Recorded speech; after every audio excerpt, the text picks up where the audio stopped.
The House Judiciary Committee is expected to finally pass articles of impeachment against President Trump in just a few hours. The votes will take place here in the Ways and Means Committee room. It's the very same room where they were supposed to finish up yesterday, but instead, bitter partisan arguments lasted from the middle of the morning to late into the night before Democrats finally postponed the votes. Nancy Cordes is outside that hearing room for us. Nancy, good morning. What's going to happen today? Well, they are going to take two back-to-back votes, really and truly, on abuse of power and obstruction of Congress. Now, those votes were expected to take place, as you mentioned, yesterday. Instead, we watched 14 hours of debate play out.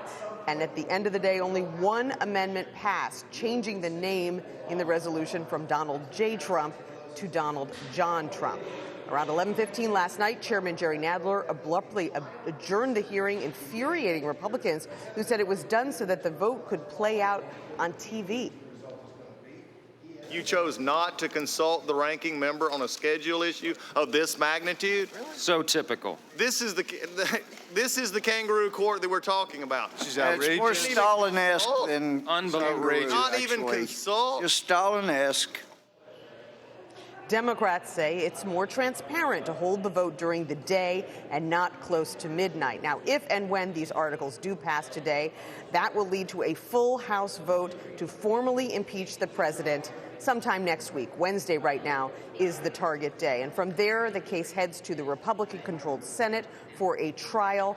Majority Leader Mitch McConnell says he expects that will begin in January.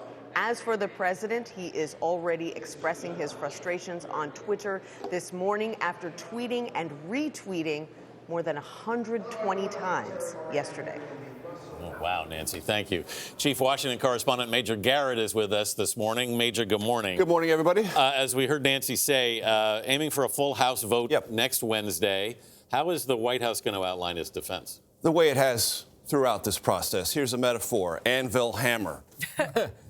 Did nothing wrong. Bang. Read the transcript. Bang. Process bad. Bang. Democrats obsessed with impeachment. Bang. It's not subtle, but polling data suggests it's been more effective than the White House thought it would be when it started this process. Are we likely to see any defections from either side at this stage? So the key issue for House Democrats, 2 House Democrats voted against launching the inquiry in the first place. No Republicans voted for it. Every Republican I've talked to, White House and on Capitol Hill, say there will be no Republican defections. They're going to stick with the president completely. History will remember them for that.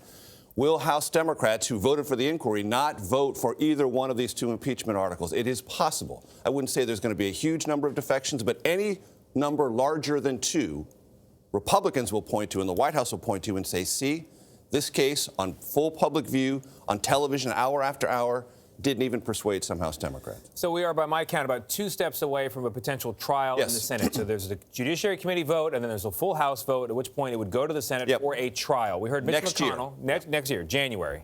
The White House wants to have a long trial, but it sounds like the Senate leaders want to have a short trial. What's going on here? So this is a quasi-legal and entirely political process. It is constitutionally sanctioned, but the politics of it are real. They're coordinating the White House and the Senate leaders. Of course, as you would expect them to. And the White House wants to talk a very big, aggressive game about a trial that is full of witnesses and Nancy Pelosi and Adam Schiff and Hunter Biden and maybe Joe Biden. I think that is more bluff than reality. I think if presented with the option, Mr. President, we can have a summary of arguments and we could dispatch with this in less than 2 weeks, and you can claim exoneration, we can move on, the president will take that deal. And I think that is exactly what Mitch McConnell and Senate Republicans are outlining. Donald Trump's pre-presidential history, litigate until the end until you get what you want. What does he want? To be exonerated or not removed from office and have this off. He can get that faster if he goes the no witness prolonged route. You talk to Democratic presidential candidates and they say out on the campaign trail, nobody brings up impeachment. Yes. It's not a topic of discussion, or at least not initially. Right.